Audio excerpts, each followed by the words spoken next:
আসসালামু আলাইকুম। বিসমিল্লাহির রহমানির রহিম। আশা করি সবাই ভালো আছেন। আজকে যে টপিক নিয়ে আলোচনা করব সেটা হচ্ছিল ম্যাগাজিন বা বাংলা সাহিত্য পত্রিকা।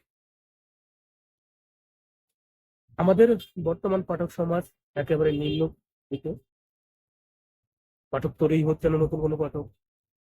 কিছুদিন আগে আন্তর্জাতিক জরিপে দেখা গেছে বাংলাদেশের গড়ে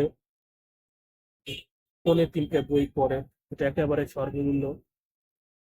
তো এত কিছু বন্ধ করার ভিতরেও আমরা এখনো পড়াশোনা করছি, পড়াশোনা নিয়ে কথা বলছি। আশা করি আমাদের এই পাঠক সমাজ আরো বৃদ্ধি পাবে এবং পড়াশোনার মধ্যে মানুষ থাকবে। অনেক প্রশ্ন করে নি পড়াশোনা করলে কি হবে। আমি বলি যে পড়াশোনা করলে মননশীলতা, মনের উন্নয়ন, মনের উন্নতি এবং মনের দিক থেকে অনেক বড় হয়। তো আমার হাতে যে পত্রিকাটা যে দেখছেন সেটা হচ্ছে কেওয়াইসিটা, এটা 18তম সংখ্যা।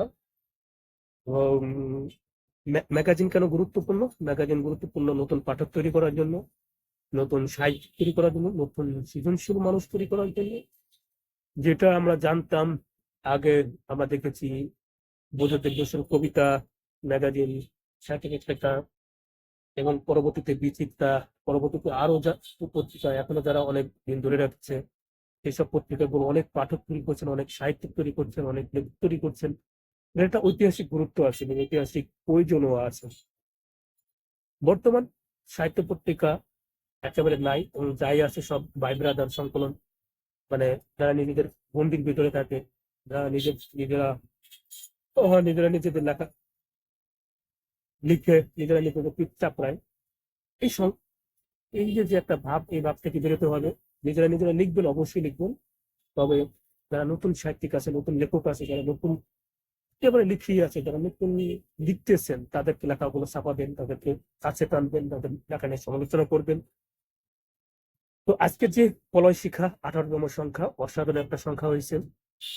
এবং নতুন সংখ্যা বলা যায় না, কারণ 18টা, এর আগে 17টা বেড়ে গেছে এবং 18টাই আগে যেগুলোর অ্যামেচার ভাব ছিল সেটা কাটিয়ে উঠতে পারছে। আগে নিউজ প্রিন্টে হতো, এখন অফসেট প্রিন্টে হয়, অফসেট কাগজে হয়। অসাধারণ, বিশেষ করে এর প্রচ্ছদটা অসাধারণ। এবং এবার যে প্রচ্ছদ লেখা কাবিনের কাজ 1973, আমরা জানি 1971 যে মুক্তিযোদ্ধা ছিল, যারা ছিল তাদের পরবর্তী প্রজন্ম অনেকে রক্ষী বাহিনীতে যোগদান করছে।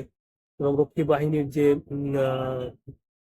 অত্যাচার, যে রক্ষী বাহিনীর যে অপরাধগুলো, সেগুলো অনেক সময় ঢাকা হয়েছে ইতিহাসে।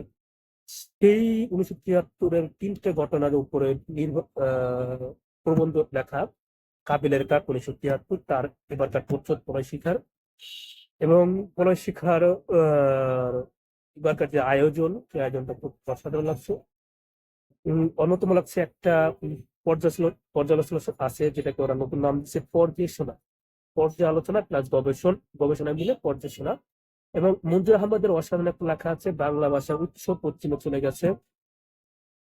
সেখানে উনি দেখাইছেন কিভাবে ভাষাটাকে বিবর্তন হয়েছেন, কিভাবে ওনার দৃষ্টিতে বাংলা ভাষাটা আরবি থেকে এসেছে, তার একটা প্রমাণ দেওয়ার চেষ্টা করছেন। এগুলো একটা অসাধারণ একটা কাজ হয়েছে। তবে আপনি উৎস নিয়ে কথা বলবেন যখন, তখন দুই পক্ষিক নিয়ে কথা বলা উচিত। এবং সেটা উনি কিছুটা করেছেন, কিছুটা করেন নাই, সেটা ওনার ব্যাপার। উনি যে দৃষ্টিতে দেখেছেন, পড়ার দৃষ্টিতে। এবং আরেকটা, আমি নাম সম্ভবত আমি ইসলাম ফুহাদ, উনি লিখেছেন নালন্দা মিথ এবং বাস্তবতা। এটাও অনেক আহ ইতিহাস ভিত্তিক অনেক তথ্য নির্ভর হয়েছে। সাথে সাথে সেরা কবি সেরা কবিতা, যে কবিতা ছাপা হয়েছে, তরুণ প্রজন্ম একেবারে কম কমই ঘটনার লেখক মোহাম্মদ আব্দুল কাদি, তার কবিতা খুব অসাধারণ হয়েছে। তবে আমি ব্যক্তিগত ভাবে, যেহেতু জীবনানন্দ পরবর্তী সবাই সবাই জীবনানন্দ হতে চায়, সেটা আপনাকে বলে পাওয়া উচিত। এবং কবিতাগুলো অসাধারণ, বিশেষ করে কবিতার বিশ্বায়ন এবং কবিতার যে আহ, চরিত্র, সেটা অসাধারণ হয়েছে। সাথে সাথে প্রচ্ছদের কথা বললাম, প্রচ্ছদের লেখার কথা বললাম। ওভারঅল ওভারঅল এই পত্রিকা অসাধারণ হয়েছে। যারা পত্রিকা পড়তে চান এবং যারা পড়তে চান না, তারা উভয় এই পলয় শেখা এই সংখ্যাটা কিনবেন। কেনার পর আপনারা দেখবেন, বিচার করবেন, আলোচনা করবেন। সবচেয়ে বড় কথা হচ্ছিল আলাপটা জরুরি। আমরা আলাপটা করি না। আলাপটা করলে কি হবে, আমাদের মধ্যে সাহিত্যের যে অনুপ্রেরণা, সাহিত্যের যে উদ্দীপনাটা সেটা তৈরি হবে।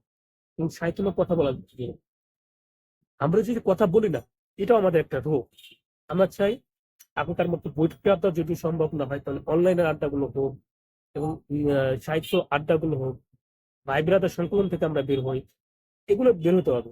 সাহিত্য পত্রিকা মানে ভাই ব্রাদার সংকলন, পরিচিতির বাইরে থেকে বের হতে হবে এবং নতুন নতুন সাহিত্য তৈরি করতে হবে। এবং সবচেয়ে বড় যে জিনিসটা, সেটা হলো পাঠক সমাজ তৈরি করার পিছনে এই সাহিত্য পত্রিকাগুলোর ভূমিকা রাখতে হবে।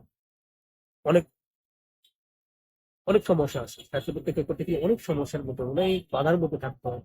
আর্থিক একটা ব্যাপার আছে, লেখার তৈরি হওয়ার একটা ব্যাপার আছে, লেখার সংগ্রহ করার একটা ব্যাপার আছে, সেগুলো ম্যানেজ করার একটা ব্যাপার আছে। সেখান থেকে অবশ্যই প্রলয় শিক্ষা অনেক দারুণ একটা কাজ করছে। প্রলয় শিক্ষার যে সম্পাদক গুলবার ফাহিম ভাই, তার জন্য শুভকামনা রইল এবং তিনি আরো কাজ করবেন, আরো সামনে করবেন। মানে একদম ভালো পাঠক এবং ভালো বিশ্লেষক এবং কাজ করার উদ্দীপনা আছে তরুণ। আশা করি উনি সামনে আরো ভালো কাজ করবেন। এবং প্রলয় শিক্ষার যে স্লোগান, যে মহাত্ম নেতারা কাজ করে, নিভে যাওয়া আগুনের জ্বলে ওঠা ছাই, নিভে যাওয়া আগুনের জ্বলে ওঠা ছাই প্রলয় শিক্ষা। আশা করি আমাদের সাহিত্যে যে আগুনটা নিভে গেছে, সে নিভে যাওয়ার আগুনটাকে তারা জ্বালিয়ে উঠতে পারবে এবং সেই ছাই থেকে নতুন করে আগুন তৈরি করতে পারবো, সেই কামনা করি। এবং প্রলয় শিক্ষার জন্য শুভেচ্ছা। আরো যারা নতুন পত্রিকা করছেন, করবেন, তাদেরকে অগ্রিম শুভেচ্ছা এবং শুভকামনা রেখে আজকের মতো এ পর্যন্ত। ইনশাল্লাহ সামনে কোনো অন্য কোনো বই, অন্য কোনো ম্যাগাজিন, অন্য কোনো বিষয় নিয়ে আলাপ করব। আলাপ জারি থাকুক, আপনারা আলাপের সাথে থাকুন, সাহিত্যটা থাকুক। আল্লাহ হাফেজ।